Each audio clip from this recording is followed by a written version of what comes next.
precisamente con el sector eléctrico. Hola, hola. ¿Saben que existe un país que se llama España? Bueno, ya es ganancia, ya para empezar. Para empezar, ya es ganancia. Y saben que en España el servicio eléctrico es privado. Todo es privado. Y que ahora, eh, que en el último año, ha aumentado muchísimo, muchísimo el kilowatt hora. O sea, se paga creo que 150 euros, cuando el euro aquí vale 25 pesos. ¿Vi cuánto? O sea, el promedio mensual del salario allá es como de 150 euros, de los cuales la mitad es para pagar la luz. Entonces, realmente, en el verano, o sea, pues no, tienes o sea, no prendes el refrigerador, pues, o sea, es una decisión crucial prender el refrigerador. O sea, calentarte unas palomitas en el horno puede desbalancear tu presupuesto de ese tamaño. Y todas las empresas son privadas. Entonces ellos van a hacer, y aquí hubo una serie de eventos muy interesantes. Por ejemplo, dejaron de funcionar las generadoras de carbón, que eran las que más había. Cerraron las nucleares. Entonces, por andar con esto de las energías verdes, la oferta se hizo más pequeña, la demanda más grande y por supuesto ellos le juegan al libre mercado. Entonces, ¿ustedes creen que estas empresas privadas tan buenas y bondadosas les importan los consumidores? Por supuesto que no, les importan las ganancias. Ah, pero esto que pasó en España pasó hace 10 años. ¿Dónde creen? En California y en Texas. Pueden picar ahí en su buscador una empresa que se llamaba Enron. Enron fue una empresa de energía norteamericana que inclusive quebró, ya desapareció, y que tenía, ¿cómo se llama? Era la que suministraba la energía al sur de Texas y al sur de California. ¿Qué fue lo que pasó? Pues que la empresa hacía un negocio, vendía el kilowatt, y cuando sale todo el escándalo, se dieron cuenta que las plantas estaban subutilizadas, o sea, no se utilizaban al 100% para modificar la oferta, controlar la oferta, que no hubiera tanta energía, que hubiera poquita, para que esa poquita subiera el precio, oferta y demanda. O sea, manipularon esas plantas con tal de obtener ganancias. El, eh, el kilowatt estaba calculado su costo por encima de los costos de producción, o sea, por encima de los costos reales. O sea, era un sobreprecio, tenía un sobreprecio. Y bueno, había ahí como tráfico de influencias, fue lo que encontraron. Entonces, pues como todo mercado, el mercado de la energía, pues es un mercado competitivo. Ahora, ¿qué pasa en México con la reforma de su gran presidente Peña Nieto? Pues abrió según el mercado de energía y energías limpias, y sobre todo abrió la autogeneración. O sea, según ellos, lo que ellos dicen es que las plantas de las grandes empresas suministran energía a las grandes empresas. Entonces ya no le compraban a CFE, era autoabastecimiento.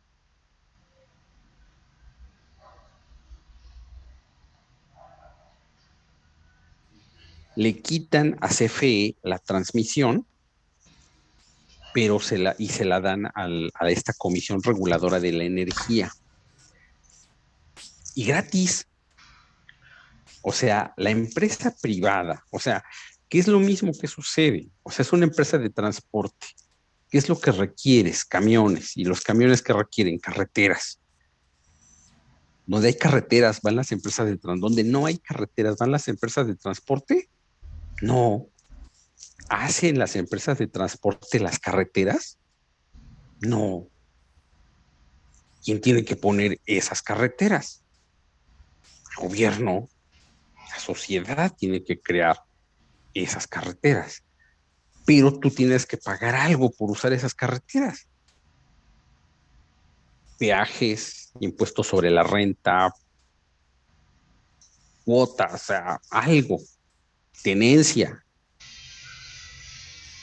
Bueno, pues las empresas de energía, porque su energía pasara por las líneas de transmisión, no pagaban nada. Era gratis. Es lógico que sea gratis. O sea, que estés pagando, o sea, es un subsidio, o sea, se traduce como un subsidio que el gobierno le da a las empresas privadas. Entonces, bueno, ahí está una. Dos, pues la energía de las plantas privadas resulta que no es continua, sino tiene picos y bajas.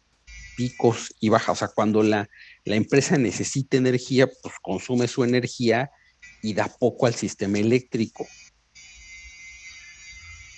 ¿Quién cubre esos picos? ¿Quién cubre esas bajas de energía? Pues la CFE, y cuando aumenta la energía de los privados, la Comisión Reguladora decía que la CFE tenía que bajar el switch. Entonces las plantas de la CFE tenían que estar, o sea, eran lejos de que las plantas privadas fueran subsidiarias de la CFE era subsidiaria de las privadas. Y los bajones de energía, pues los tenía que cubrir la CFE. Y entonces la CFE tiene subutilizadas las plantas. O sea, así era el modelo de negocios, por eso era un buen negocio. Luego estaba chistoso porque, por ejemplo, una empresa privada de autogeneración, pues era autogeneración, no se cobra tu propia energía. Lo que hicieron estos abusados fue hacer convenios con otras empresas, con Femex, o sea, la que controla los Oxos, y se asociaron. Haz de cuenta que General Motors tiene su planta de energía. La General Motors que vende coches, pero hace un acuerdo, un negocio para unirse con FEMSA. Y de repente la nueva empresa, hacía coches y vendía barrotes. ¿Sí me explicó? O sea, hacía todo esto. Entonces era una sola empresa. Entonces, ¿y cuál era el objeto? Que se le diera energía barata a los Oxos. Entonces los Oxos ya no pagaban la energía, porque eran socios autoproducían la energía vía la planta de General Motors. Pero eso sí, otra vez los bajones los tenía que pagar la CFE. Entonces, ¿qué es lo que quiere? Y bueno, ahí está todo. Y por último, el, el kilowatt hora de energía de plantas de la CFE, porque la CFE, a pesar de lo que dicen los FIFIs, sí tiene plantas eólicas, sí tiene plantas geotérmicas, tiene sí tiene plantas de energía renovable, sí existen. El kilowatt hora de energía vale $3 y el de las plantas privadas vale $6. ¿A quién le compras energía?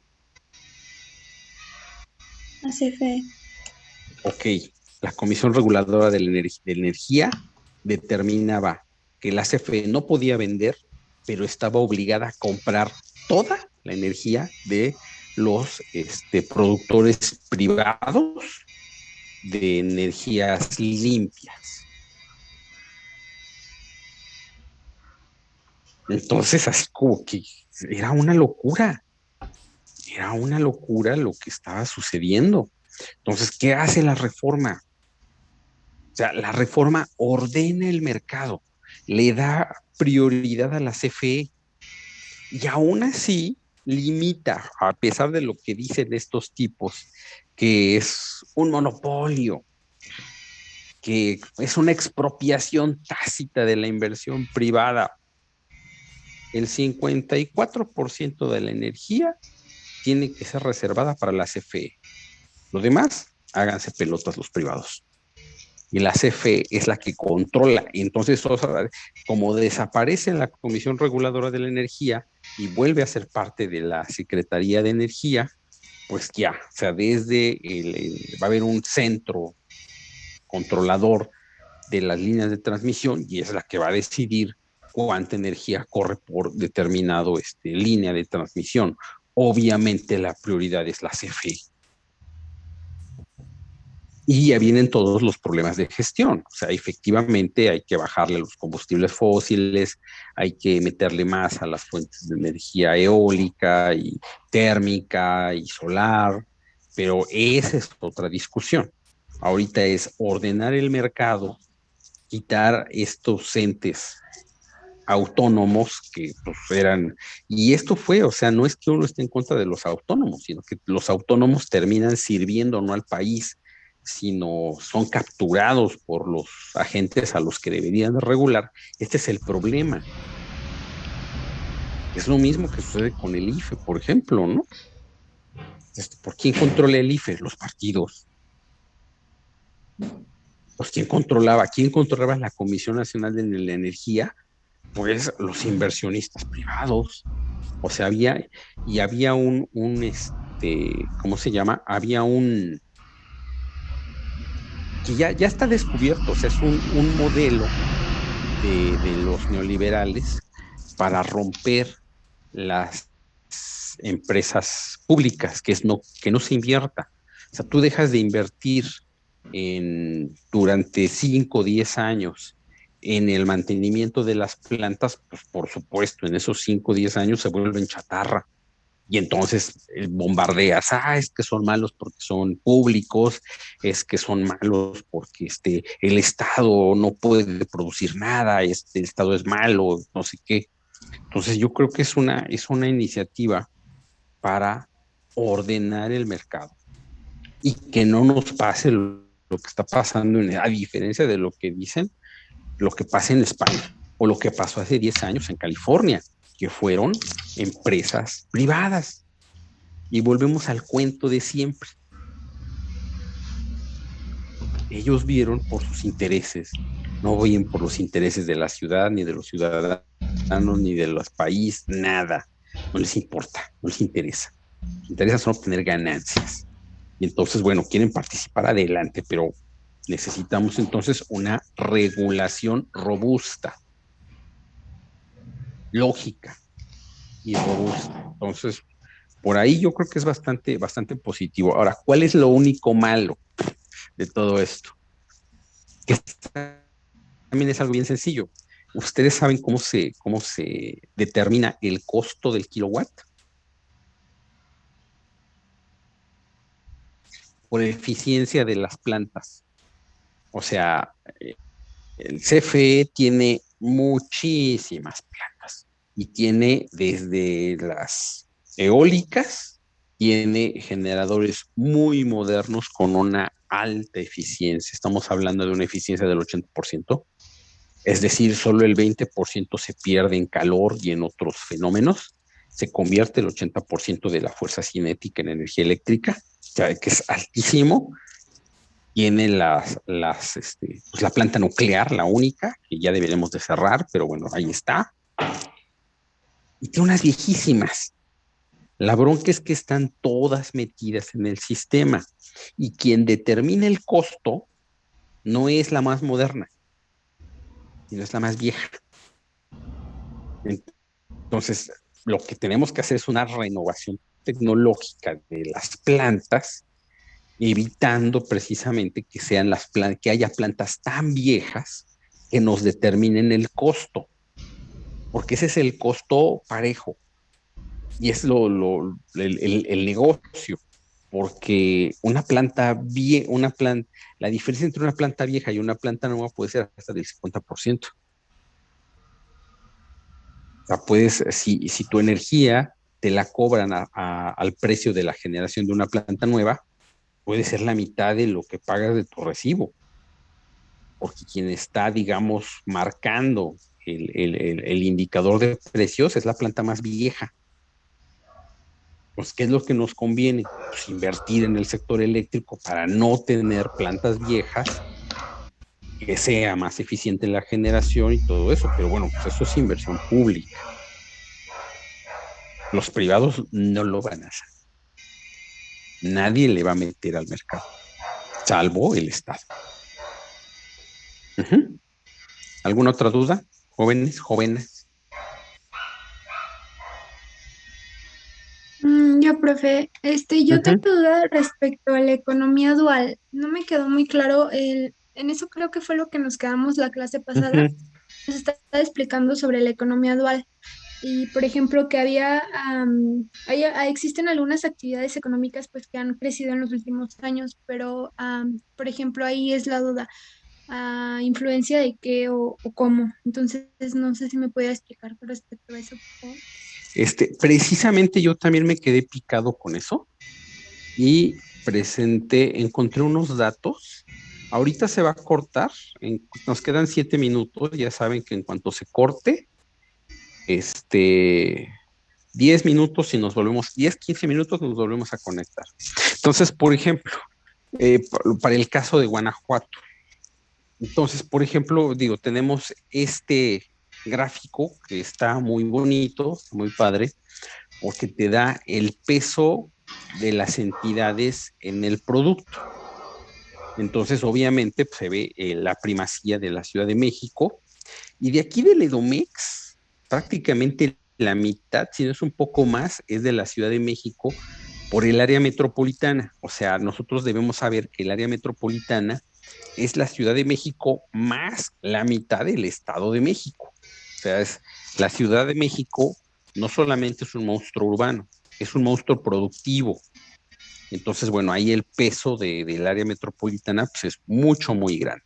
En el caso, y bueno, pues ahí ven los demás, Nuevo León, Jalisco, Guanajuato, ahí está Guanajuato, ¿no? Está bonito. Vean su gran Querétaro, que dicen que todo lo hacen bien, apenas es el 2.3. Hidalgo, que es una desgracia, este estado no debería de existir, es 1.6. ¿Dónde está Aguascalientes? Aguascalientes está tan chiquito que Lima. ni lo veo. Hola, Colima, Aguascalientes. Bueno, Aguascalientes ni aparece. ¿Dónde está? Está al lado de Baja California con 1.3%. Aguascalientes. Oh, En Michoacán, Baja California, ahí al aquí ladito. está Aguascalientes. Pues no está tan mal, ¿eh? 1.3%. Bueno, ahí está. Sí, bajé de Wikipedia porque pues, no encontré, no encontré otros datos. Yo sé que les digo que no lo hagan, pero bueno, siempre el pez por su boca muere, ¿no? Entonces encontré esta tablita y me gustó mucho porque nos está diciendo que México, el país, pues somos la economía 15 del mundo y así del tamaño de Italia, pero bueno, pues Italia es del tamaño de Chihuahua, entonces pues está jodido, ¿no? Ahí está, pero bueno, entonces tenemos la Ciudad de México y aquí está el número por el número o por el valor del PIB, cuál es el ranking, por decirlo de alguna manera, del estado. Entonces vean el estado de Guanajuato, es la sexta economía del país. Hasta ahí todos felices, qué padre, Guanajuato está a la vanguardia, bien que tiene la misma economía del tamaño que Lituania. para que no les presuman los lituanos, está arriba de Paraguay. El solo estado de Guanajuato tiene una economía más grande que Paraguay, abajito de Nueva Zelanda. Mira, esto lo pueden presumir. Vivimos casi abajo de Nueva Zelanda, ¿no? Ahí está. Entonces, todos bien felices. Pero, oh, tristeza. A la hora de analizar el PIB por habitante, el 6, wow, pues no, el 7, nada, 8, 9, 10, ¡oh! Se cae, se cae. ¿Qué significa esto? O sea, estamos hablando de los promedios. O sea, hay, y esto lo que nos dice es precisamente que a nivel productivo sí somos muy productivos, pero cuando lo dividimos entre toda la población, hay una discrepancia. O sea, si estuviéramos, digamos, los indicadores de distribución bien de la riqueza, pues no había problema. Seríamos la sexta economía nacional y la sexta economía por PIB, pero y se cayó más del doble. O sea, realmente la caída es estrepitosa e indica que hay un sector, o sea, hay una economía que es moderna, que está muy bien, pero otra que no lo está. Y esa que no lo está es la que a la hora de hacer los promedios arrastra el indicador hacia abajo. No sé si me explico.